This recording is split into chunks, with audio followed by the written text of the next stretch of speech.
Hi, my name is Will Gray Roncal. I'm an electrical engineer and computer scientist at the Johns Hopkins University Applied Physics Laboratory, and I'm excited to introduce our work in mapping the brain at the nanoscale resolution. Our work's part of the National Brain Initiative, which is a 10-year, multi-sponsor, multi-billion-dollar initiative focused on new understanding about the brain. We think that this work is really important because understanding these microcircuits is a missing link to understanding many neurological diseases and informing diagnosis, prognosis, and treatment. We think this is a key enabler of replicating brain function, which is important for both healthcare and artificial intelligence problems.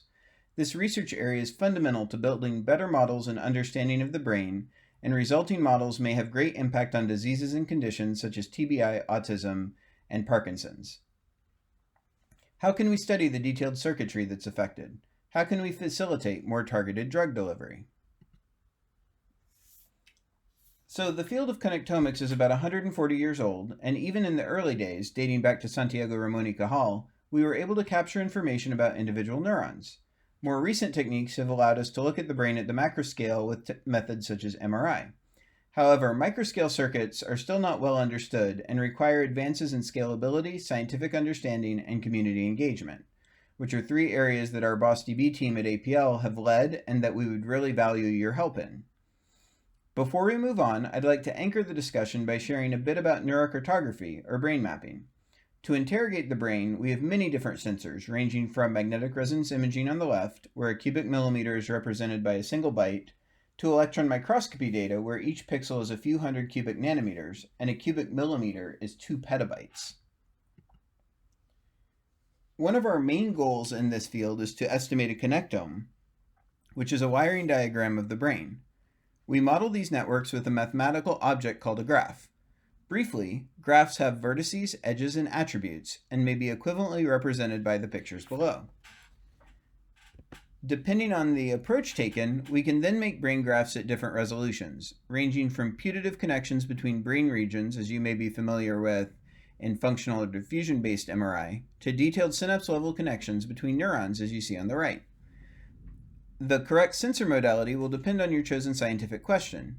MRI can be done in vivo in humans. Electron microscopy has a lot more resolution, but requires a lot of data processing and slicing your brain with a diamond knife. So I want to give you a perspective on the data we're studying. This is a single section of data with an overlaid piece of hair. You can see individual cells, myelinated axons, and if you zoom in much farther, individual synapses. This shows you both the amazing resolution we can achieve with modern methods and highlights the importance of conditioner. We break down our scientific discovery pipeline into different challenge areas, including data generation, processing, quality improvement, and scientific discovery. In each of these areas, there's a rich academic space to write papers, develop new ideas, and contribute to the community.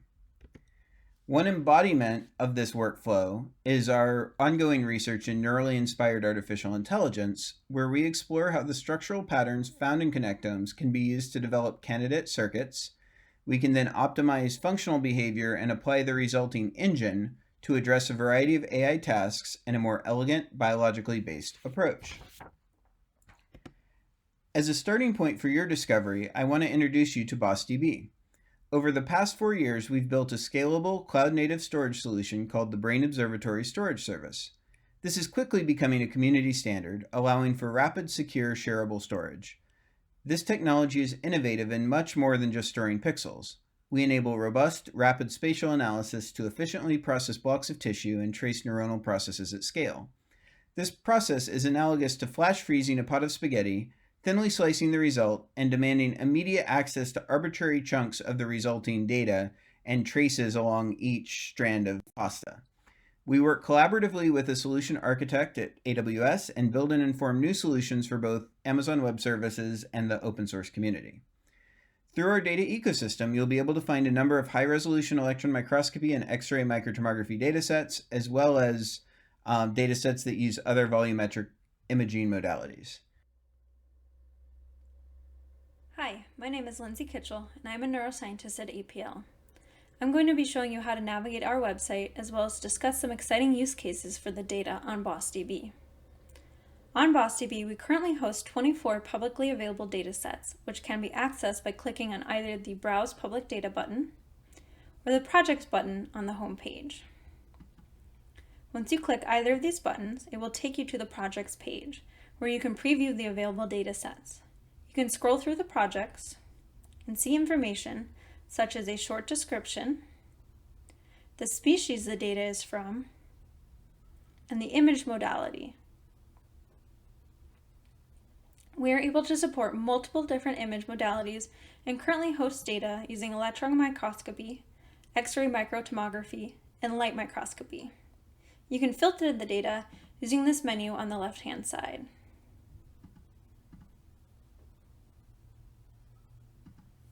Once you have selected a data set, clicking on it will take you to the specific page for that project.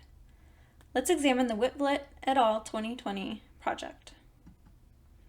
This is a really cool data set which has high-resolution electron microscopy volumes from across the lifespan of C. elegans. On this page, you can find information related to this data set, such as a short example of how to access it, a brief description, the physical location of the data volumes within the species brains, a link to the related publication, as well as information on the resolution and the size of the data. Down below, you'll find a section with additional links with information related to the dataset. In this case, the connectivity data from this project is also available to browse at this link below. You'll also find a link to view and explore the data using NeuroGlancer.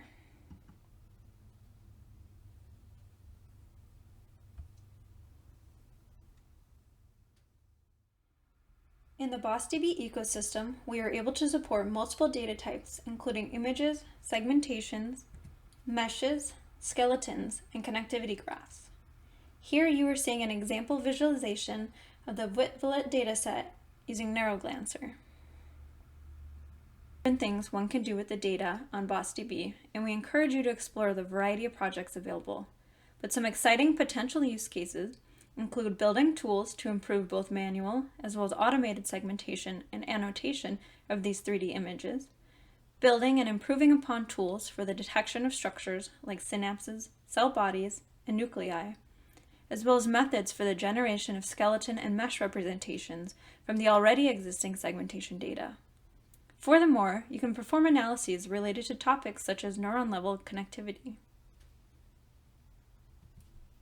For more information, please check out our Getting Started page on bossdb.org, as well as our open source software tools. Hi, I'm Jordan Metelsky. I'm a neuroscientist at the Johns Hopkins University Applied Physics Lab. In this video, I'm going to show you how to download some public data from BossDB. There are over 200 terabytes of freely downloadable data from bossdb.org, from labs all over the world and in all sorts of modalities such as MRI, electron microscopy, X-ray microtomography, and more. To see all of the public datasets, I can go to bossdb.org/projects. Let's pick one to look at today. To learn more about this project, I can click on View at bossdb.io to take me to the project page. This page can tell me stuff like who uploaded this dataset, when did they upload it, how many voxels in each dimension are there. I'll click on Details here to look at this channel. For today, all we're going to need is the collection, experiment, and channel name, which I can copy from here. In a new Jupyter Notebook, I'll import intern. Intern is a Python library for interacting with volumetric data from BossDB and other online volumetric data stores. Here, I'll paste in the collection, experiment, and channel from before.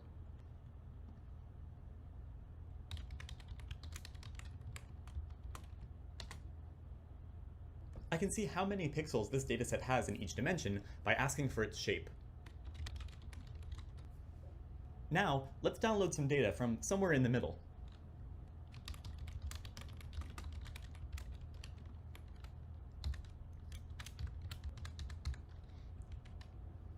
These coordinates are listed in ZYX order. If you prefer to work in XYZ order, you can check out the documentation for intern at github.com/aplbrain/intern. we now have a NumPy array that holds the downloaded data. Let's try visualizing that data now. I'm going to use the ptree Python library, which is a library for 3D visualization in a Jupyter notebook.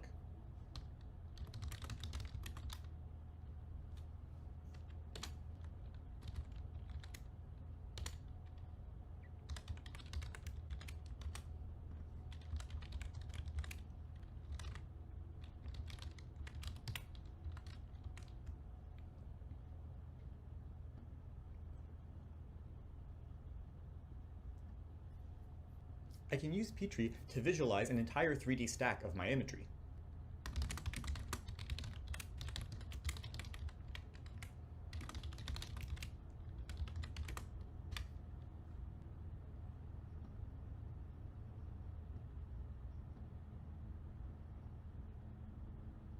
I can also save the data to my hard drive like this.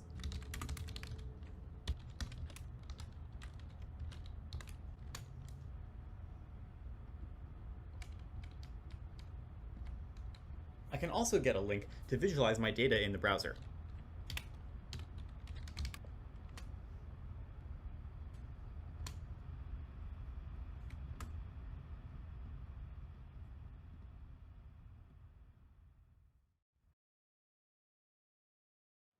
I'm going to head over to api.bossdb.io. Here, I'll be presented with the option to either sign in or register as a new user. You can use whatever username and email you like.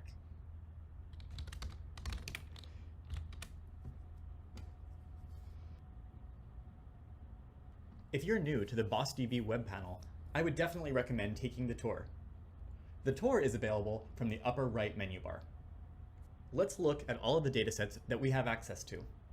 I'm going to click on Manage Resources to see a list of collections. Here, I can see a list of all of the public datasets hosted on BossDB. When I upload my own data, I'll be able to see it in this list. Obviously, other researchers' private datasets are invisible to me here unless they've shared them with me. In another video, I'll show you how to create a new collection, experiment, and channel and upload your own volumetric data to the BossDB. But for now, let's just grab our authentication token. This authorization token allows us to upload and download our own private data using Python. To access the token, I'll go to the top right menu bar and click on my own username. In the drop-down menu, I'll click on API token. You'll see that I don't have an API token yet. To generate a new token, I can click on, you guessed it, Generate Token.